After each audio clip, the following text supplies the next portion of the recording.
Michelle. Thank you for joining me today. Today we are going to be looking at whether debts are written off after 6 years. Over the past few years, I've been in contact with people who say to me, you know, it's been 6 years, I don't need to pay this anymore. There is a real popular misconception about whether debts are written off after 6 years, and so I thought I'd do a video on that to address that issue. Now, there is some truth to that actually, but I will go into that in this video. It's not always 6 years and they're not technically written off, but I will come onto that. So what we're really talking about is a debt becomes statute barred. Now what this really means is that the creditor has run out of time to take enforcement action. So they've run out of time to take certain actions, usually for them to take you to court to get a county court judgment against you. And once they have that, they can then get other measures to get you to pay the money.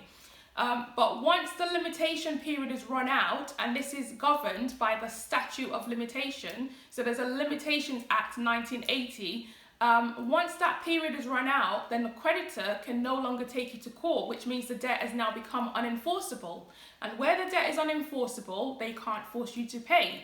So this doesn't stop them from trying to collect the debt, so it doesn't stop them from still writing to you, it doesn't stop them from still sending it to a debt collection agency. But it does mean they can't take you to court. So what it doesn't mean, to be very clear, is that the debt is not written off. The debt still exists, but it just means that there isn't much they can do about it. So if you think you have a debt that is probably statute barred, so you have a long-standing debt, then there are a few things that I would suggest you should check before you go back to them and say, you know, this debt is statute barred. So the first thing we need to look at is what type of debt is this? So it's not always 6 years that the limitation period runs for. It really depends on the type of debt. If it's a simple contract, for example, like credit cards, personal loans, mail order debt, then they have a 6-year limitation period, and I'll explain when the limitation period starts in a second.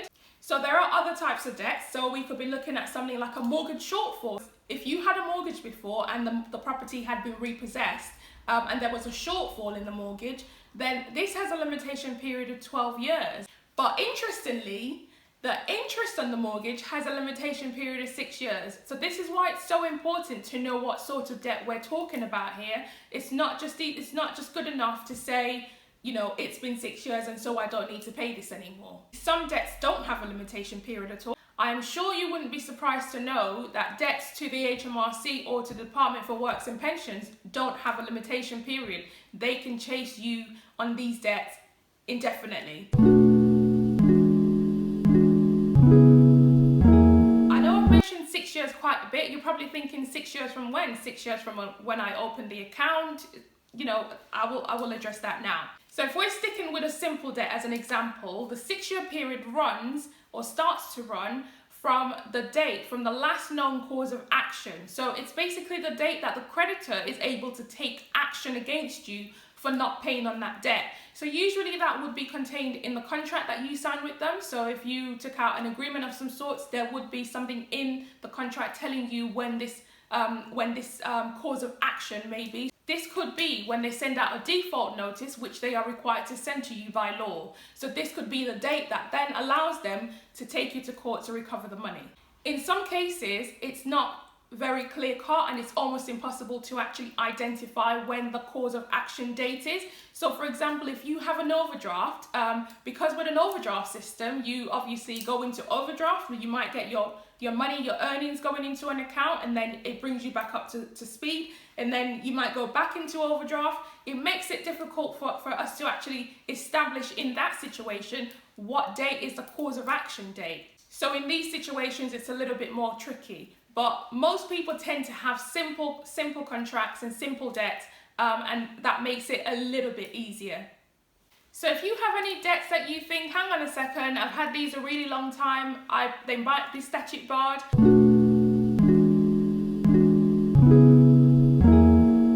I would say you need to check that these criteria that I'm going to run through applies to them, and then it's quite possible that they might be statute barred. Lots of debts are statute barred, and people don't know and they continue to pay them, or you know, if it's been passed on to a debt collection agency and you randomly get a company contact you out of the blue, you just think, oh yes, I owe this money, and you might start paying it. So if, for example, you were, say, 5 years and 9 months into the limitation period and a company contacts you and you start making a payment on that debt, you restart the 6-year cycle. You want to be very careful with any old debts. So for a debt to be statute barred, you would need to not have made any payments on that account in the past 6 years from the last known cause of action, okay? So if you had a default notice, for example, in 2004 September, then you would know in September 2010, you cannot have made any payments on that account, and then from that point, September 2010 onwards, it could be statute barred. You cannot have acknowledged the debt in writing, okay? So what this means is you or anybody representing you, so if you go to an agency or you got a family member acting on your behalf, cannot have written to the creditor acknowledging that you owe this debt. So people tend to write and say, oh, I'm really sorry, I know I haven't paid it in 3 years. Unfortunately, something in writing, which is signed by you, will restart the 6-year period. A telephone conversation does not count as acknowledgement.